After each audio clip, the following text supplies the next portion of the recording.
మన దేశానికి ముఖ్యంగా తెలంగాణకు చేసిన సేవలకు ఈ సభ అపారమైన కృతజ్ఞతలను తెలియజేస్తుంది. ఆర్థిక రంగంలో దేశానికి ఆయన మార్గదర్శి, భవిష్యత్ తరాలకు ఆదర్శప్రాయమైన నాయకుడు డాక్టర్ మన్మోహన్ సింగ్ గారు. ఆధునిక భారతదేశాన్ని ప్రపంచ స్థాయిలో మేటి దేశంగా నిలబెట్టేందుకు ఆయన చూపిన దార్శనికత, ఆయన చేసిన కృషిని అందరూ గుర్తించుకోవాలి, భావితరాలు స్మరించుకోవాలి. భారత మాజీ ప్రధాని డాక్టర్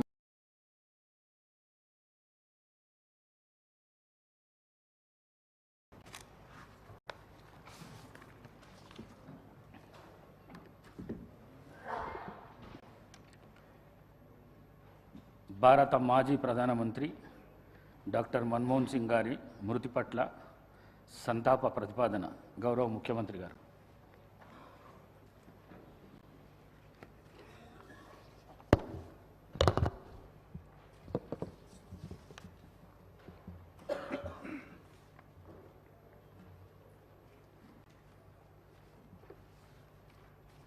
అధ్యక్ష,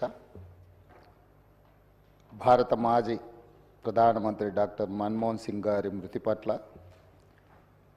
ఈ సభ తన తీవ్ర సంతాపాన్ని వ్యక్తం చేస్తుంది. శోకార్తులైన వారి కుటుంబ సభ్యులకు ప్రగాఢ సానుభూతి తెలియజేస్తుంది. అంతర్జాతీయ ప్రఖ్యాతి పొందిన ఆర్థికవేత్త డాక్టర్ మన్మోహన్ సింగ్ గారు భారతదేశానికి తన విశిష్టమైన సేవలను అందించారు. కేంద్ర ప్రభుత్వ ప్రధాన ఆర్థిక సలహాదారుగా, భారత రిజర్వ్ బ్యాంక్ గవర్నర్గా, ప్రణాళికా సంఘం డెప్యూటీ చైర్పర్సన్గా, కేంద్ర ఆర్థిక మంత్రిగా, భారత ప్రధానమంత్రిగా ఆయన వివిధ హోదాలలో తన సేవలను ఈ దేశానికి అందించారు. డాక్టర్ మన్మోహన్ సింగ్ గారు మన దేశంలో ఆర్థిక సంస్కరణలను రూపశిల్పి. 1991 మరియు 96 మధ్య కేంద్ర ఆర్థిక మంత్రిగా ఉన్నప్పుడు భారత ఆర్థిక వ్యవస్థను సరళీకరించి ఆర్థిక స్థితిగతుల దిశను మార్చే నిర్మాణాత్మక సంస్కరణలను అమలు చేయడంలో కీలక పాత్ర పోషించారు.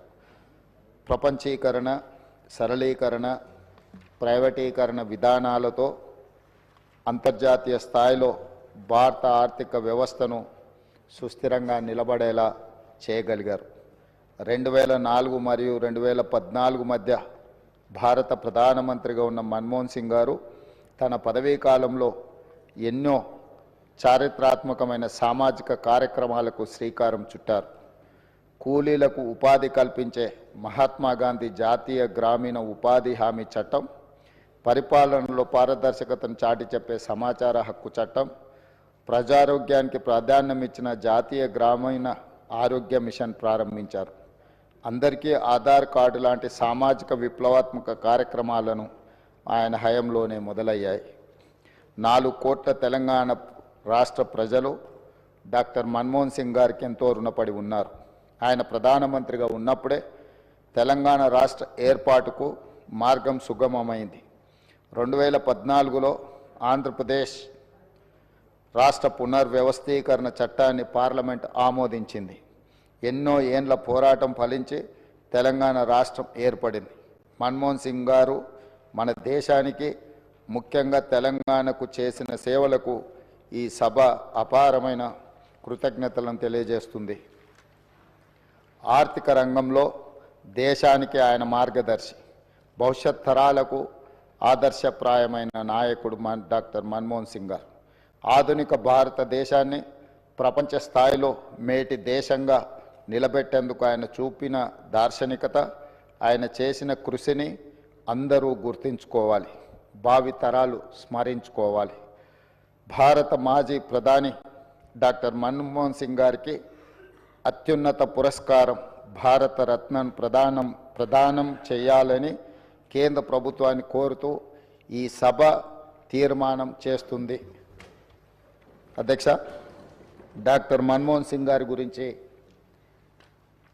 ఈ దేశంలో ప్రతి యువకుడికి, ప్రతి రైతుకు, ప్రతి పేదవాడికి మనం ప్రత్యేకంగా చెప్పవలసిన అవసరం లేదు.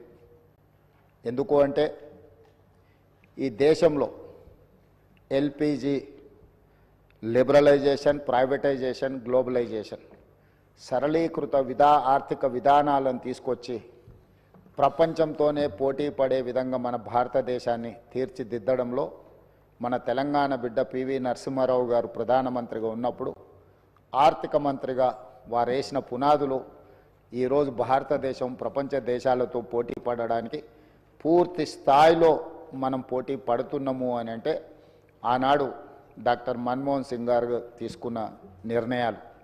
అదేవిధంగా అధ్యక్ష, ఈరోజు ప్రపంచమే గర్వించదగ్గ ఆర్థికవేత్త, ఈ ఆర్థికవేత్త ఈ దేశం కోల్పోవడం అనేది మనకు తీరని లోటు.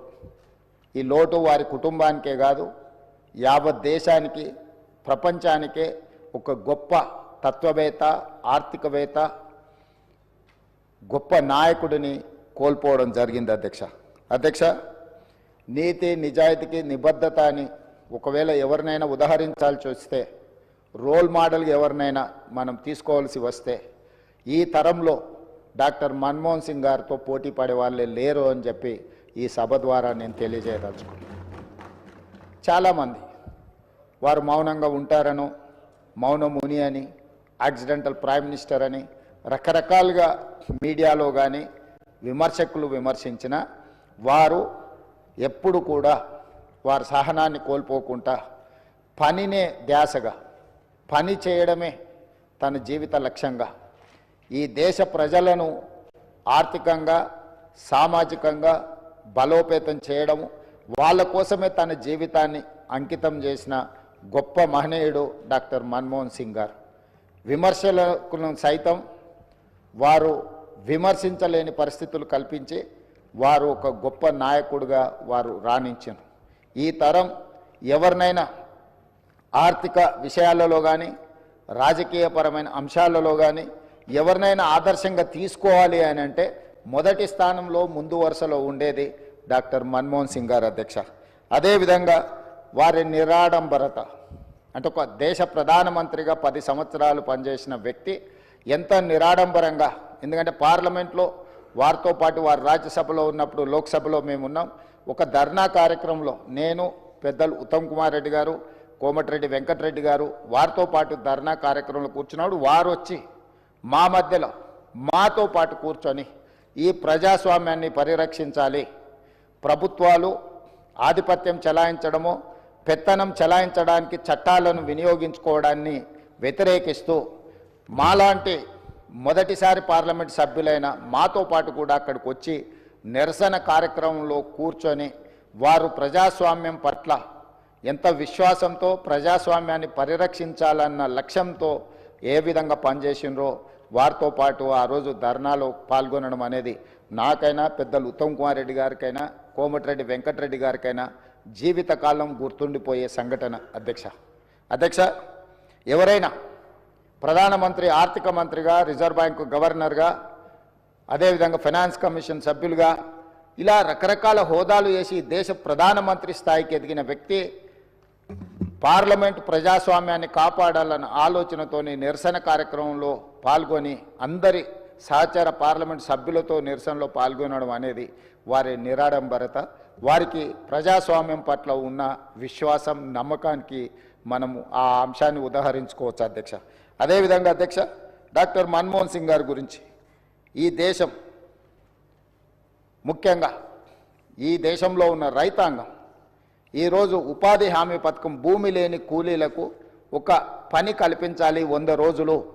ఆ 100 రోజుల పని ద్వారా పేదలకు ఆహార భద్రత కల్పించవచ్చు అన్న గొప్ప లక్ష్యంతో ఉమ్మడి రాష్ట్రంలో అనంతపూర్లో, అదేవిధంగా తెలంగాణ రాష్ట్రంలో మహబూబ్ నగర్లో ఈ కార్యక్రమాన్ని దేశానికే అంకితం చేయడం జరిగింది. ఇదే విధంగా సమాచార హక్కు